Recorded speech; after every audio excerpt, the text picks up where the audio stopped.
Hello everyone, good morning, welcome back to my channel Pinki's blog. আমি পিঙ্কি, আমার পিঙ্কিস ব্লগের নতুন একটা ভিডিওর সঙ্গে তোমাদেরকে অনেক স্বাগত, অনেক ভালোবাসা। তো আশা করছি আমার বন্ধুরা যেখান থেকে আমার ভিডিও দেখছি সবাই খুব ভালো আছো, সুস্থ আছো। তো আজকে হচ্ছে সানডে, আর এই দেখো আমি এখন সকালবেলা স্নান টান করে পুরো রেডি হয়ে গেছি। এখন যাবো একটু বাজারে।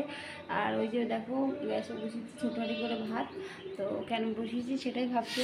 তো আমি আর মামাম খাবো, তোমাদের দাদাভাই যেহেতু বাড়িতে নেই, দাদাভাই গেছে ডিউটিতে, আর কালকে নাইটে গেছে, আজকে সকালে বাড়ি আসবে না। কারণ আমাদের এখানে ট্রেনের গণ্ডগোল, কলকাতা থেকে শিয়ালদা থেকে কল্যাণী ট্রেনটা গণ্ডগোল চলছে, যার জন্য বাড়িতে আসতে পারছে না। তাই মর্নিং ডিউটি করে রাত্রিবেলা আসবে। তো সেই জন্য আমি আর মামাম খাবো। তো যাবো একটু বাজারে চিকেন নিয়ে আসতে। তো চলো আমি আর মামাম ভাতটা খেয়ে নিই, আমরা বাজারে যাই, তারপর তোমাদের সঙ্গে কথা হচ্ছে। ঠিক আছে, তোমার ভিডিওটা কন্টিনিউ দেখ।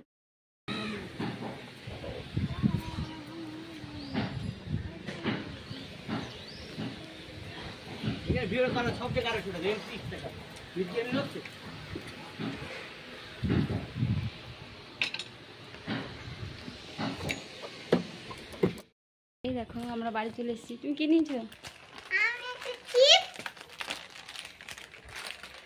তো আমাদের চিকেন না হয়ে গেছে, আজকে সানডে, যার জন্য ভীষণ ভিড় ছিল দোকানে।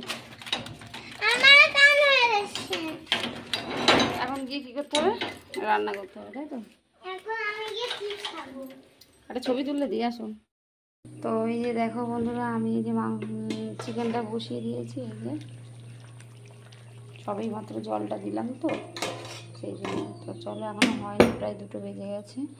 এখন মাম্মামকে খাওয়াবো, আমি খাবো, লেট হয়ে গেল। ডাল আর আমার ভাত, জল টল সব ভরে নিয়েছি।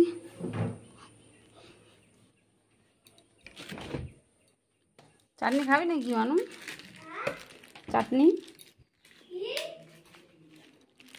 এই দেখো মাসি আমের চাটনি দিয়েছি, সেটা রয়ে গেছে। চলো যেটা খাওয়া যাবে। দেখো বন্ধুরা, এই যে আমার চিকেন, এই যে আমাদের রান্না বান্না হয়ে গেছে। এখন আমি আমার মামাম খেতে বসেছি। এই যে আমার মামামের ভাত, এই যে আমি এটাতে ভাত নিয়েছি। এই যে মামামের মাংস আলু নিয়েছি, আমি আমাদের খাবো, আমি খেতে বসেছি। তো চলো খাওয়া দাওয়াটা করে নিই। তো অনেক দিন পর আজকে চিকেনটা খাচ্ছি, কারণ যে আগে আমি বাড়ি গেছিলাম, বাড়ি থেকে আসার পরে যে সপ্তাহটা ছিল সেই সপ্তাহে মটন খাওয়া হয়েছিল। তো আবার এই তার পরের সপ্তাহ হচ্ছে আজকে, তাই আজকে চিকেন, তা প্রায় 2 সপ্তাহ পরে চিকেন খাওয়া হচ্ছে। চিকেনটা আমরা কিন্তু সপ্তাহে 1 দিন করেই মাংস খাই, ঠিক আছে? আর বেশিরভাগটা আমরা মাছ খাই, আর একদিন নিরামিষ, শনিবারটা, এইভাবে আমাদের খাওয়া হয়। কিন্তু ওই যে 2-3 দিন পর আমরা মাংস টাংস খাই না গরমের মধ্যে, তো ওর জন্য তাই সপ্তাহে 1 দিন করে আমরা মাংস খাই, শুধু সানডেতে। তো চলো এই যে খাওয়া দাওয়াটা করে নিই, তারপরে আবার তোমার সঙ্গে গল্প করতে আসবো। খেয়ে দিয়ে তারপরে আবার আসছি।